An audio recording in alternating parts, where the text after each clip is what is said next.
Hey all, welcome back to another episode of Paul's Workshop. Today we are doing an unboxing of a new old stock Rout-A-Signer from Sears Craftsman. So let's take a look at what we got. All right, what we have before us here is the Sears Rout-A-Signer. And this popped up on Facebook Marketplace for $15. New old stock, new in box. Now, this goes back to a time when Sears was the place for tools. I remember being a kid and walking around the Sears store and seeing this in there. And I also remember being a kid and walking around the mall and seeing a kiosk cart where they actually did personalized woodcraft stuff that you could buy, like benches and stuff for your kids. So if you look here, this is so this was actually, there's a date code on here, and it's from 9/14/1989. So yeah, so this has been in that box since 1989. All right, so the box that this is in is so big I had to kind of lay it on the floor to get it in the frame. But the interesting thing about this is you can tell this was probably a Christmas present.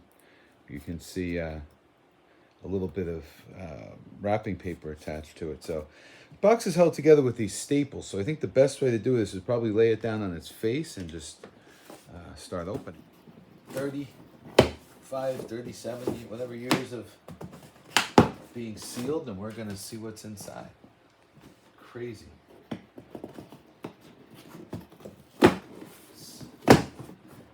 All right.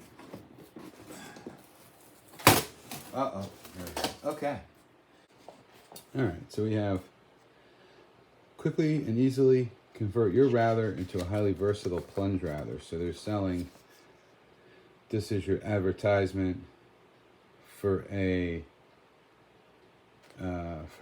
plunge router attachment. Now, kind of funny here, it says printed 1991, but that sticker on the box says 89. So I don't know, maybe if that was the time when the person was a Sears membership or whatever. But okay, so 91 we'll say. Okay, let's see what else was in that box.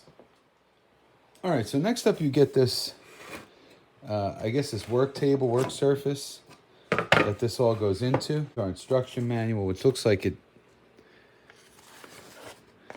almost looks like parchment the way it's been oiled. And it's funny, I saw one online before I opened it. I went to see what to expect, and it looked almost exactly the same. It had been scanned. So yeah, here's all the instructions here for that. So books that you can buy, things like that. The leathers that you have in there.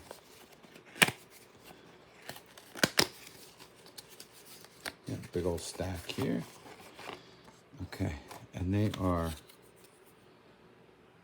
plastic, small size leathers. I think there's two sizes of leathers in this machine. And we have, it smells like it got soaked in motor oil or something.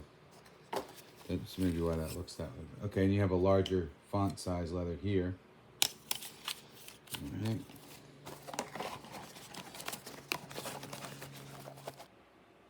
Okay, now the rest of the stuff consists of what looks like a pantograph kind of a setup, and then you have a carousel to put all your fonts in, a bunch of hardware there. So this needs to be set up.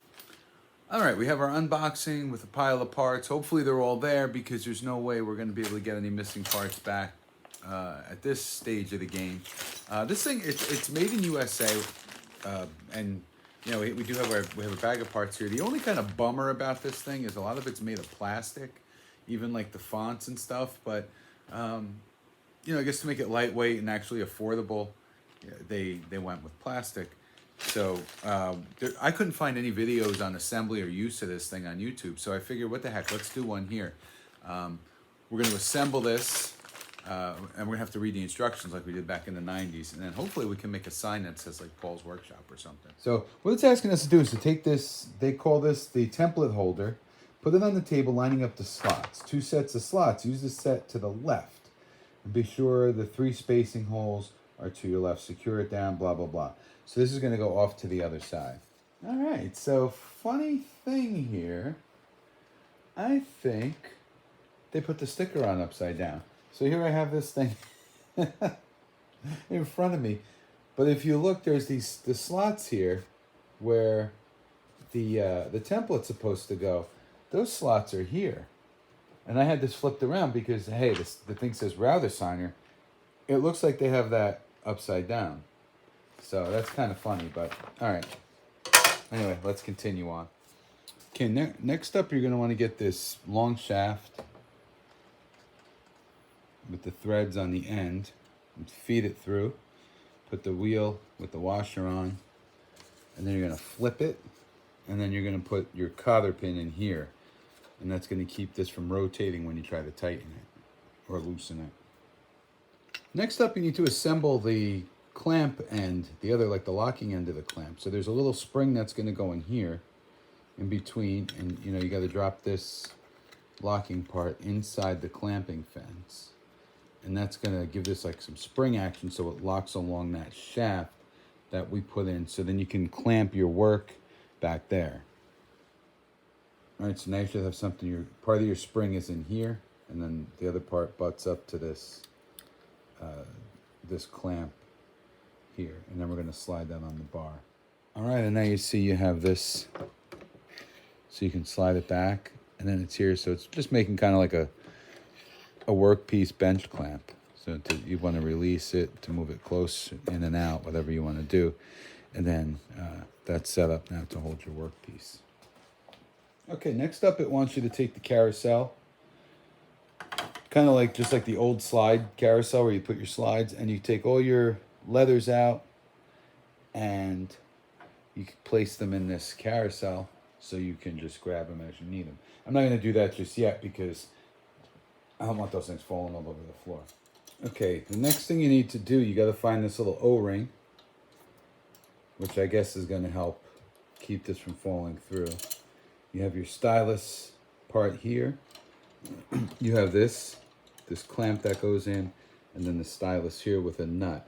So all this gets assembled together, and then this is going to get a thumb screw and a square nut that's going to go in there. That's going to help jam this together. Next up, you're going to add what they call the tie bar in. And on the bottom here, you're going to put a square head bolt, washer wing nut, goes under, tie bar goes on top here. You have a flathead bolt, washer wing nut. That goes in. All right, then you make your way over to this side. You have your guide pin, which gets a hex nut on it. It goes through the bottom. Well, it should go through the bottom. There it is. And then you add a fender washer here, or a cut washer, whatever, a washer. And then your wing nut goes on there. They have very cheap wing nuts, you know, it's not like a solid wing nut. But the idea of this is now that is going to slide in here. Hey, if you stuck around this long, throw a like under the video, and if you haven't subscribed already, subscribe. But next up now is putting the tool actually on the pantograph, and it just so happens here in the archives of Paul's workshop we have a Sears Craftsman router, which I think is compatible. This hasn't been out in the light of day for a while. This is one of those restore finds, and you know, came in the hard shell case. And this is a Sears Craftsman 1 horsepower router. And you have the, it's not a plunge router, but it does have, you know, the setup and all that on it. So we'll be using that. It has the instructions in it. It has a couple of router bits. Okay, so your router needs to connect to this plate. And it fits nicely into it because it is a Craftsman router, and it looks like it would probably fit most routers, but definitely the Craftsman fits in there. Okay, here we have our clamps to hold. You can see the one here, the other one's behind there, to hold the router to the fixture here. This is a little bit of a nightmare to set up because there's certain dimensions and things that have to be measured. But we are going to try to do the letter P in our piece of scrap wood there. So this is going to be our test run.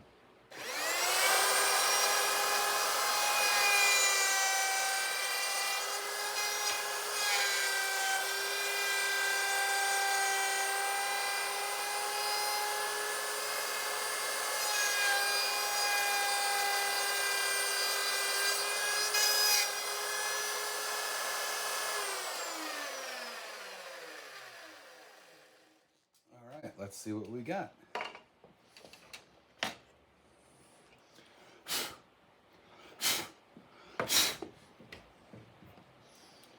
All right, I think we were a little deep on the cut, but we're getting a almost a script style here. Okay, next up we are going to try a letter E after changing the depth gauge a bit.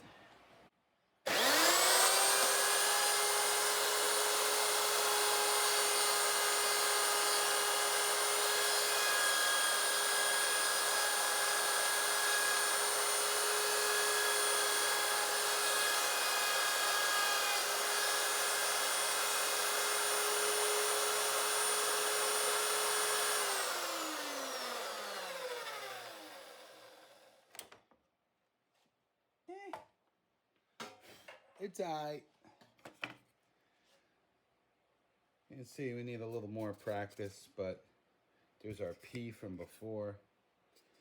So certainly, you know, you can use it. It's a little fussy. There you have it, the Sears Rout-A-Signer. It does its job. The cool thing with it is that you can actually, with that pantograph system, you can adjust the sizes. So you can do, you know, you can go from like, I think 1.5 inches up to 4 inches. So you can do different size signs. It's a little complicated and fussy to set up, but pretty neat. And if you look in an old Sears catalog from the 80s, it was about $40 to buy that. So, you know, decent price for that accessory. So I hope you enjoyed that. I had a lot of fun playing around with that, and I plan to do some more testing and sign making with that. So maybe we'll do a video on that. But I hope you enjoyed that. Please definitely like and subscribe, and we'll see you next time. Thanks for watching.